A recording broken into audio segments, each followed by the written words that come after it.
Okay, we're recording? Good. For everyone out there who's going to get butthurt because I'm going to say that PSN download times suck, I got a solution for you. If your butt's hurting, you grab a pillow, put it on your seat, and then you sit. Now your butthurt will decrease. Let's get into it. Skip it up and that up. So we're starting to find out a lot of details about both the PlayStation 5 and Xbox Scarlett. And a while back there was a video showing Sony demonstrating with the new Spider-Man game the load time difference between the PlayStation 4 and the PlayStation 5. 約 0.8 秒でシーンを読み込み、切り替えることができます。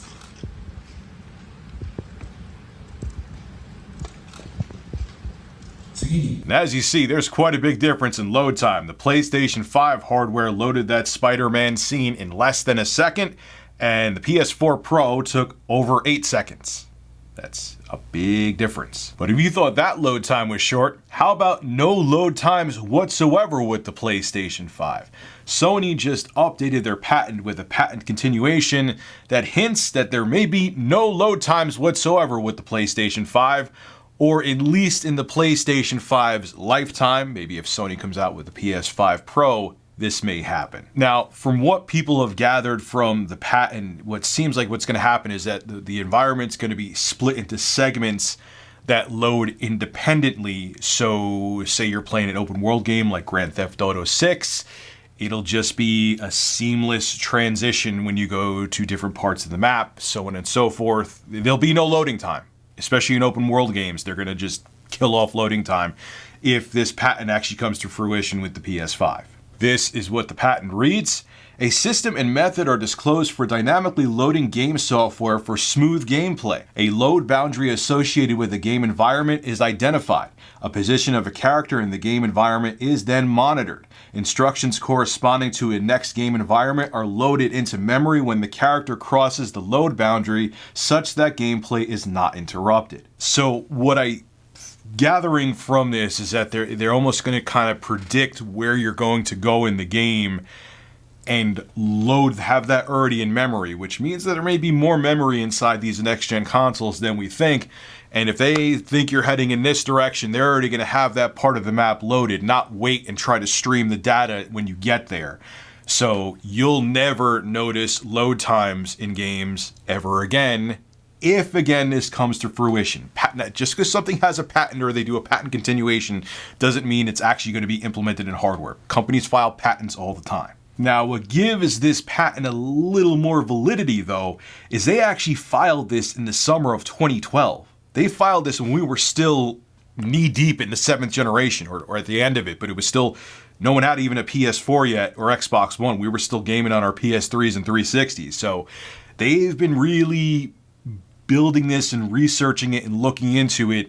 So it seems like it may be very important to Sony. Again, it still doesn't mean this patent's going to come to fruition. Companies always put patents and they file them all the time and never use them. But for them to keep updating and continuing to work on this almost 7 years later, Sony is really putting all of their research into it, and they really want to more than likely implement it into all of their hardware. Now, no loading times in games. Awesome. I'm looking forward to that. That'll be really cool tech. Or even if they get the load times as short as they showed with Spider-Man in that demonstration, I would be okay with that too. It's less than a second. Whoop-de-doo. But Sony really needs to work on their downloads for PSN. I know I know it's not set in stone and they're teaming up with Microsoft and using their cloud tech and their network tech. I hope that changes things because PSN downloads right now, and I have gigabit Ethernet. So before everyone says, oh, Rich, it's just your internet, and I'm wired, okay? I'm not going wirelessly. Sucks. Microsoft has some work to do too, but Microsoft download speeds are better. Even through wireless, I get faster download speeds on my Xbox One X than I do in the PS4 Pro when it's plugged in via gigabit Ethernet. So I'm hoping that's something, because I dread when I'm playing a PS4 game and there's an update or a patch, because it takes forever, especially if you buy a whole damn game through PSN. Good luck with that, Chief. And that's why I told the PS fanboys to get their butthurt pillows, because I know that hurts your feelings, but I have both consoles. I see it with my own eyes, and I have super fast internet. So you can't tell me that there isn't a difference. And Microsoft, I said they have work to do too. I want to see patches and downloads and game downloads on both networks, okay, for Xbox Live and PSN improved for next generation. And I'm sure they are, but that's my biggest concern, because I hate waiting for patches and updates, and there's no reason, even with current gen hardware, it should take as long as it does, especially on Sony's network. Just telling you how it is.